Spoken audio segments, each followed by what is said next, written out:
अस्सलाम वालेकुम नाज़रीन, कल्याण न्यूज़ टीवी सां मां रहीम बख्श पंवर। सब खां पहिरीं नज़र विझंदासीं अॼु जी अहम ख़बरुनि ते। नए सॼे सिंध जी मातली शहर बि सक़ाफ़ती रंगनि सां झुरकी पियो। सिंध तरक़ी पसंद पार्टी, सिंध यूनाइटेड पार्टी, क़ौमी अवामी तहरीक पारां असलम महंदो, डॉक्टर रबनो चांग, कैलाश मकवाड़ा ऐं ॿियनि जी अॻवानी में धार रैलियूं कढियूं वयूं। रैलियूं सिंध प्रेस क्लब पहुचण ते आदुरबा कयो वियो। रैलियुनि में ॿारनि नौजवाननि सक़ाफ़ती वेस वॻा पहिरे सक़ाफ़ती ॾियारे खे भरपूर तरीक़े सां मल्हायो ऐं क़ौमी गीतनि ते झुमरियूं हणी ख़ुशी जो इज़हार कयो। बुलड़ी शाह करीम में बि सक़ाफ़ती ॾियारे जे मुनासिब सां कल्याण टीवी तरफ़ां दरगाह शाह करीम ते हिकु पुरवकार तक़रीब कोठाई वई। इन मौक़े ते तक़रीब में ख़िताब कंदे अब्दुल करीम जत, ज़ाहिद रिंद, खान अब्बासी, ज़ुल्फ़कार रिंद ऐं ॿियनि चयो त सिंध जी सक़ाफ़त हज़ारे साल क़दीम आहे। असांखे सक़ाफ़त समेत तइलीम जी बहितरी लाइ पंहिंजो किरदारु अदा करणु घुरिजे। इन मौक़े ते अॻवाननि दरगाह शाह करीम ते गुलनि जूं चादरूं चाढ़े सिंध समेत वतन जी सलामती लाइ दुआऊं घुरियूं। इन मौक़े ते करीमी ऐं लतीफ़ी रागिन सूफ़ियाणू वायूं ॻाए वाह कराए छॾी। टंडोलियार में कल्याण सथ जे सॾ ते तइलीम पिरायो सिंध सवारनि जे उनवान हेठि सक़ाफ़ती ॾियारे ते टंडोलियार प्रेस क्लब पारां मरकज़ी तक़रीब कोठाई वई। तक़रीब में क़ौमी रागी मोहम्मद खान रिंद, ज़ुल्फ़कार ख़ासकेली, गुलबानो कौसर ऐं ॿियनि सुर विखिरे पिंडाल में वेठल माण्हुनि खे झुमाए छॾियो। इन मौक़े ते ज़ीशान जसकाणी, अकरम पंवर, बागी कालड़ो, साईं बख्श जरवार, रावत अली पिताफ़ी ऐं ॿियनि मीडिया सां ॻाल्हाईंदे चयो त सिंध जी सक़ाफ़त हज़ारे साल पुराणी सक़ाफ़त आहे, जंहिं ते असांखे नाज़ आहे। हिननि चयो त कल्याण सथ पारां तइलीम पिरायो सिंध समारे जे उनवान हेठि सक़ाफ़ती ॾींहुं मल्हाए तमामु बहितरीनु क़दम खयो आहे, जंहिंखे असां जस ॾियूं था। लाड़काणे में बि सक़ाफ़ती ॾियारो वॾे जोश ऐं जज़्बे सां मल्हायो वियो, जंहिं दौरान हर तरफ़ सक़ाफ़ती रंग निखरी पिया। इन सिलसिले में लाड़काणो नेशनल प्रेस क्लब जे सहकार सां मुख़्तलिफ़ सिंधी चैनल तोड़े अख़बारुनि तरफ़ां शहर जे जिना बाग चौक ते मुख्य तक़रीब कोठाई वई। तक़रीब में सिंध जे नाले वारनि फ़नकारनि सलीम रज़ा कुंभर, सॼण मारी, राजा समूह ऐं सुगड़नि ॾाढा ॾितल अबड़ो मोहम्मद यूसुफ भट्टी पंहिंजे फ़न जो मुज़ाहिरो कयो।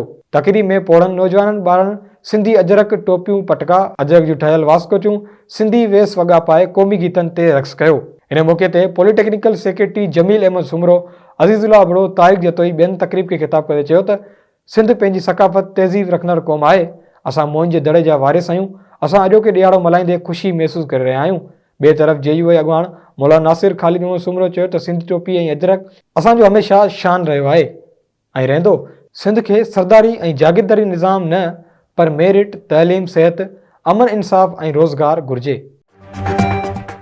मलीर पाकिस्तान ख़ासकेली इत्तेहाद मलीर तरफ़ां हाशिम ख़ासकेली ॻोठ में मच कचहरी जो प्रोग्राम मुनक़द कयो, जंहिं में पाकिस्तान ख़ासकेली इत्तेहाद जे मरकज़ी वाइस चेयरमैन याक़ूब ख़ासकेली, ख़ालिद ख़ासकेली, मोहम्मद ईसा ख़ासकेली, मुनीर ख़ासकेली, वली मोहम्मद ख़ासकेली ऐं ॿियनि नौजवाननि टोपी ऐं अजरक पहिरें शिरकत कई। इन मौक़े ते अॻवान ख़िताब कंदे चयो त सॼी दुनिया में रहंदड़ सिंध वासियुनि खे एकता ॾियारे जूं लख लख वाधायूं हुजनि। अॼु सक़ाफ़ती ॾियारे जे हवाले सां असां अॼु वचन करियूं था त पंहिंजे ॿारनि ऐं ख़ासि करे नियाणियुनि खे आला तालीम ॾियारियूं। तइलीम खां बग़ैर तरक़ी नामुमकिन आहे। नशो फिरोज़ में बि सिंध जो सक़ाफ़ती ॾियारो जोश ऐं जज़्बे सां मल्हायो वियो। मुख्य तक़रीब प्रेस क्लब आॾो कोठाई वई। तक़रीब में ॿारनि नौजवाननि सक़ाफ़ती वेस पहिरें क़ौमी गीतनि ते झुमरियूं हणी भरपूर एकता ॾींहुं मल्हायो। तक़रीब में सिंध जे नाले वारनि फ़नकारनि साइमा मंज़ूर, रऊफ़ मंगसी, ज़ामिन हैदर, सदाकत वस्त्रो ऐं ॿियनि पंहिंजे फ़न जो मुज़ाहिरो करे माण्हुनि खे झुमाए छॾियो। इन मौक़े ते तक़रीब खे ख़िताब कंदे साजिद राजपड़, अब्दुल शकूर अब्बासी, मज़र ख़ासकेली, इक़बाल राजपड़ ऐं ॿियनि चयो त सिंध जी सक़ाफ़त हज़ारे साल पुराणी सक़ाफ़त आहे, जंहिं ते असांखे नाज़ आहे। हिननि चयो त कल्याण सथ पारां तइलीम पिरायो सिंध सवारे जे उनवान हेठि सक़ाफ़ती ॾींहुं मल्हाए तमामु बहितरीनु क़दम खयो आहे, जंहिंखे असां जस था ॾियूं।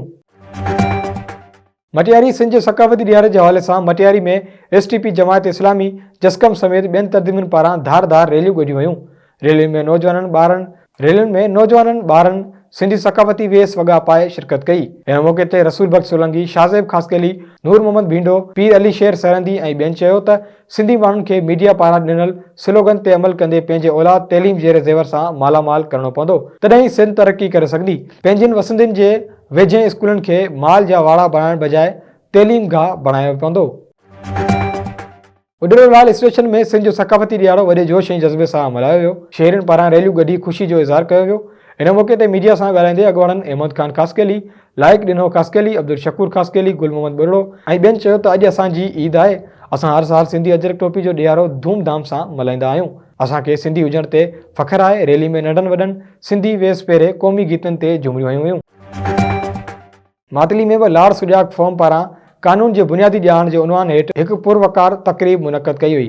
तकरीब में लाड़ पुट जे नाले वारे वकील मोहम्मद फयाज़ आरई महिमान ख़ासि तौर शिरकत करे कानून जे बुनियादी ॼाण जे हवाले सां बहितरीन लेक्चर ॾिनो वियो। तकरीब में मातली जे आसपास जे इलाइक़नि में वॾे अंग में रहवासियुनि शिरकत कई। इन मौक़े ते वकील फयाज़ आरई चयो त मुंहिंजी सदाईं इहा कोशिशि रही आहे त मज़लूम ऐं मिसकिन तबके खे पंहिंजा जाइज़ हक़ ॾियण लाइ हर मुमकिन कोशिशि करियां। मलीर कल्याण सथ जे सॾ ते सॼे सिंध जियां मलीर ज़िलो बस सकाफ़ती रंगनि में रंगिजी वियो। ज़िले जे हर ॻोठ वाहिड़ वसंदी में सकाफ़ती ईद मल्हाई वई। शेरिन अजरकूं पहिरें ऐं टोपियूं पाए रैलियूं कढी झूमरियूं हयूं वयूं। इन सिलसिले में अवामी प्रेस क्लब मलीर सकाफ़ती ॾियारे जे मौक़े ते सहाफ़िन, सियासी समाजी कारकुननि, सामी मेमुण, आज़ाद यूनुस, याकूब खस्केली, तारिक अज़ीज़ बलोच जी अॻवानी में गुलशन अदीद खां रैली जी शिकल में घगर जे आचार सालार ॻोठ लॻ शहीद नाज़िम जी क़बर ते पहुतो, जंहिंमें मुख़्तलिफ़ इलाइक़नि मां आयल वॾी तइदाद में माण्हुनि अजरकूं टोपियूं पहिरे शिरकत कई। काफ़िले पहुचण ते शहीद जे भाउ अफ़ज़ल जोखियो शानातो अदुरबा कयो। वफ़द शहीद नाज़िम जोखियो जी क़बर ते गुलनि जी वर्खा करे हाज़िरी सां गॾु लतीफ़ जी वायूं पढ़ी सलामी ॾिनी। नाज़रीन, ही हुयूं अॼु जूं अहम ख़बरूं। वधीक तफ़सीली ख़बरुनि लाइ विज़िट कंदा असांजी वेबसाइट www.dailykalyan.com ऐं असांजो फेसबुक पेज डेली कल्याण ऐं यूट्यूब चैनल डेली कल्याण।